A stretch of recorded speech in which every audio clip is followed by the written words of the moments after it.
मेरे नैना दिया तेरे कटारा ए रज रज खेल गया आज लोगों सुहाया बह गया। फिल्म इंडस्ट्री में खींचातानी का कल्चर हमेशा से ही रहा है। खासतौर पर नुमाया अदाकाराओं में ये लड़ाइयां बहुत आम रही हैं। कुछ अदाकाराएं तो दूसरी को नीचा दिखाने के लिए साजिशी हरबे आजमाती, बल्कि अपने आशिकों का भी सहारा लेती ताकि सिर्फ वो ही स्क्रीन पर राज कर सकें। इन लड़ाइयों के सबब कई अदाकाराओं की जाती जिंदगियां खराब हुई और कईयों के करियर तबाह हो गए। बाज औकात एक महबूब हीरो पर दोनों अदाकाराओं का झगड़ा हो जाता या फिर सेट पर किसी बात के दौरान तलख कलामी हो जाती और कई बार तो हाथापाई तक बात पहुंच जाती। फिल्मी तारीख में दो ऐसी ही अदाकाराओं की लड़ाई मकबूल है जो वक्त की सबसे मकबूल अदाकाराएं थी। नफीस भी थी, मगर दोनों के दरमियान ऐसी लड़ाई हुई कि तारीख का हिस्सा बन गई और इन दोनों अदाकाराओं का नाम आसिया और चकोरी है। आसिया और चकोरी दोनों का नाम ही पाकिस्तान फिल्म इंडस्ट्री में किसी तारुफ का मोहताज नहीं। आसिया 70 की दहाई में पंजाबी फिल्मों पर राज करती थी। चकोरी ने सिंधी, उर्दू और पंजाबी तीनों जबानों में 20 फिल्मों के जरिए बहुत नाम कमाया। दोनों हसीनाओं ने करीब करीब एक ही वक्त में काम शुरू किया। ताहम आसिया शुरू से ही पंजाबी फिल्मों की मलका थी, जबकि चकोरी कई बरसों तक सिंधी फिल्मों पर राज करके उर्दू और पंजाबी सिनेमा की दुनिया में आई। पंजाबी सिनेमा की कई फिल्मों में आसिया और चकोरी को इकट्ठे काम करने का मौका भी मिला। इनमें mega hit film Maula Jatt के अलावा वैशी गुज्जर, बहराम डाकू, जीदार और जट इन लंदन जैसी सुपरहिट फिल्में भी शामिल हैं। दोनों कामयाब फिल्म स्टार्स थीं और दोनों की तबीयत में अना और जलाल का अंसर फितरी तौर पर पाया जाता था। मेरे कदमों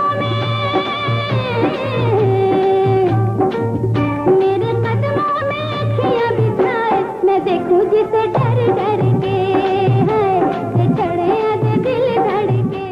चकोरी बताती हैं कि एक मर्तबा एक फिल्म की शूटिंग के दौरान उनका आसिया से जबरदस्त झगड़ा हो गया। फिल्म का स्क्रिप्ट नासिर अदीब ने लिखा था। वो सीनियर स्क्रिप्ट राइटर थे और मौला जट समेत कई सुपरहिट फिल्मों का स्क्रिप्ट उन्हीं के क्रेडिट पर था। एक फिल्म के स्क्रिप्ट में उन्होंने लफ्ज दुर-दुर का इस्तेमाल किया। दुर-दुर पंजाबी जुबान में कुतिया को कहा जाता है। स्क्रिप्ट में ये लफ्ज एक खातून कैरेक्टर दूसरी के लिए इस्तेमाल करती है। इत्तेफाक से जिस किरदार ने ये लफ्ज इस्तेमाल करना था वो आसिया बेगम थी, जबकि जिस करैक्टर के लिए ये अल्फाज इस्तेमाल किया गया था वो चकोरी बेगम के हिस्से में आया था। इस बात पर चकोरी बेगम खफा हो गईं और ये लफ्ज स्क्रिप्ट से काटने को कहा। चकोरी के नजदीक ये एक गाली थी और वो फिल्म में भी ये गाली अपने करैक्टर के लिए बर्दाश्त नहीं कर सकती थी। आसिया बेगम उस वक्त तक पंजाबी फिल्मों पर तवील राज कर चुकी थी और गैर मुतनाज़िया तौर पर पंजाबी फिल्मों की सबसे बड़ी हीरोइन थी। कुदरती तौर पर उनमें गुरूर था और वो निस्बतन छोटी अदाकारा समझी जाने वाली चकोरी बेगम के कहने पर अपने स्क्रिप्ट में तब्दीली करने को तैयार न थी। उनका कहना था कि ये नासिर अदीब जैसे बड़े स्क्रिप्ट राइटर का लिखा हुआ लफ्ज है जो तब्दील नहीं हो सकता। मगर चकोरी बाजिद थी कि या तो इस लफ्ज को काटा जाए या वो भी लड़ाई के सीन में आसिया के कैरेक्टर के लिए कुतिया का लफ्ज ही इस्तेमाल करेंगी। इस बात पर दोनों के दरमियान बहुत सख्त लड़ाई हो गई। आसिया बेगम ने इस लड़ाई के दौरान ये तक कह दिया कि ये कल की लड़की हमें काम सिखाएगी। ये बात दुरुस्त नहीं थी। चकोरी पंजाबी फिल्मों में तो आसिया से काफी जूनियर थी, लेकिन सिनेमा में कदम उन्होंने आसिया से 1 साल पहले रखा था। वो 8 साल तक सिंधी सिनेमा पर राज करके पंजाबी सिनेमा में आई थी। उस दौर की चंद ही एक सिंधी फिल्में थी जिनमें चकोरी ने काम नहीं किया था। इसके अलावा वो कुछ सुपरहिट उर्दू और पंजाबी फिल्मों का भी हिस्सा रह चुकी थी। इसलिए पंजाबी फिल्मों में आसिया की निस्बत छोटा नाम होने के बावजूद वो बतौर अदाकारा आसिया से जूनियर ना थी। बहरहाल ये बात इतनी बड़ी कि हाथापाई तक पहुंच गई और फिल्म की शूटिंग रोकना पड़ी।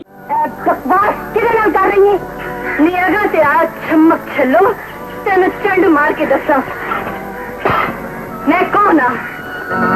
नी रात छड़ेंगी या गोली मार दिया। खुशकिस्मती से उस वक्त तक फिल्म इंडस्ट्री में बहुत दानिशमंद लोग मौजूद थे जो सबको एक फैमिली की तरह साथ लेकर चलते थे। लेजेंडरी हीरोज यूसुफ खान और सुल्तान राही फिल्म इंडस्ट्री के ऐसे ही बड़े नाम थे। उन्हें जब इस लड़ाई का पता चला तो वो दोनों एक्ट्रेसेस की सुलह करवाने पहुंचे। यूसुफ खान और सुल्तान राही साहब की हर कोई बहुत इज्जत करता था। उनके कहने पर चकोरी बेगम और आसिया बेगम गले भी मिली और सुलह हो गई। लड़ाई के इस दिलचस्प वाकये के बाद दोनों अदाकाराओं में बतदरीज दोस्ती हो गई जो वक्त के साथ बहुत गहरी होती चली गई। नाचूंगी सांवरिया, गाऊंगी सांवरिया, अब तेरा दामन चाहे जमाना छुड़ाए मैं छोड़ू ना।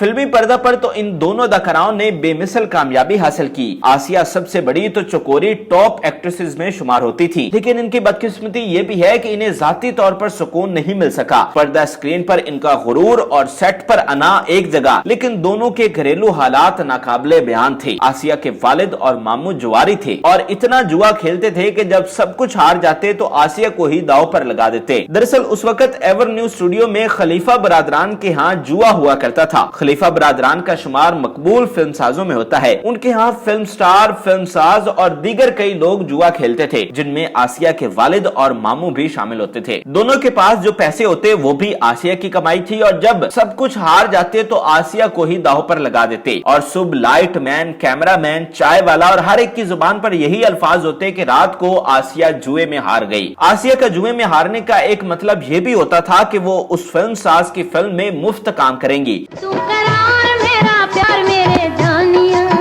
मैं तेनू मैं नहीं खोल पई बिठानिया। तू करार मेरा प्यार मेरे जानिया, मैं तेनू मैं नहीं।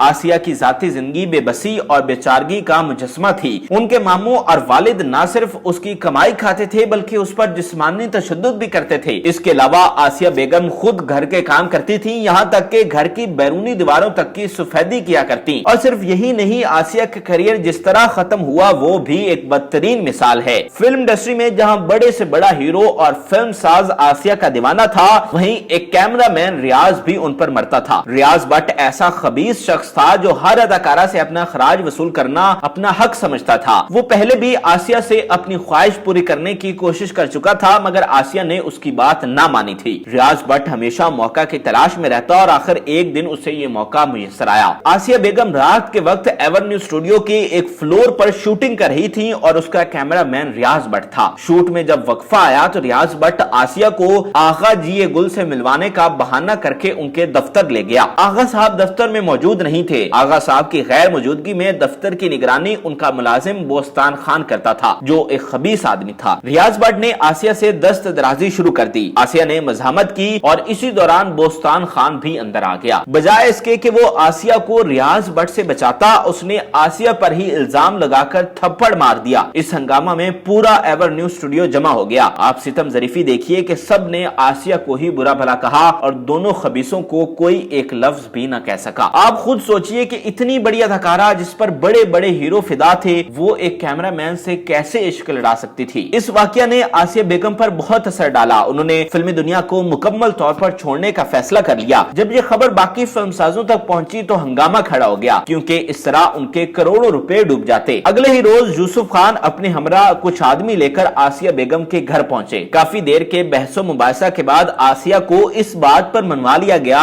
कि वो जिन फिल्मों में काम कर रही हैं उन्हें मुकम्मल करेंगी। बस आसिया ने वो फिल्में मुकम्मल की और फिर शोबिस की दुनिया को हमेशा के लिए खैराबाद कह दिया और कुछ अरसा बाद मुल्क को ही छोड़ गयी। उन्होंने सारी उम्र बैरूने मुल्क ही गुजारी और 2013 में उनका बैरूने मुल्क ही इंतकाल हो गया। जिंदगी है और तुम मेरी मोहब्बत हो, तुम ही हो बंदगी मेरी, तुम ही मेरी इबादत हो। दूसरी जानिब चकोरी बेगम ने किफायत हुसैन भट्टी से शादी की। किफायत हुसैन भट्टी पहले अदाकारा गजाला से शादी कर चुके थे, लेकिन कैफी के प्रपोज करने पर चकोरी राजी हो गई। चकोरी ने अपने करियर को भी खैराबाद कह दिया, लेकिन उनकी ये शादी भी कायम न रह सकी और कुछ अरसा बाद तलाक हो गई। इस शादी से उनके 2 बेटे पैदा हुए, जिनके नाम असद कैफी और हसन कैफी हैं। चकोरी ने भी अपनी जिंदगी में बहुत मुसीबतें बर्दाश्त की। उन्होंने जिस तरह अपने बच्चों की परवरिश की वो भी एक रोशन मिसाल है। चकोरी का इंतकाल 2010 को लाहौर में हुआ। अल्लाह ताला इन दोनों अदाकाराओं की मगफरत फरमाए और इन्हें जन्नत में आला मुकाम अता करें।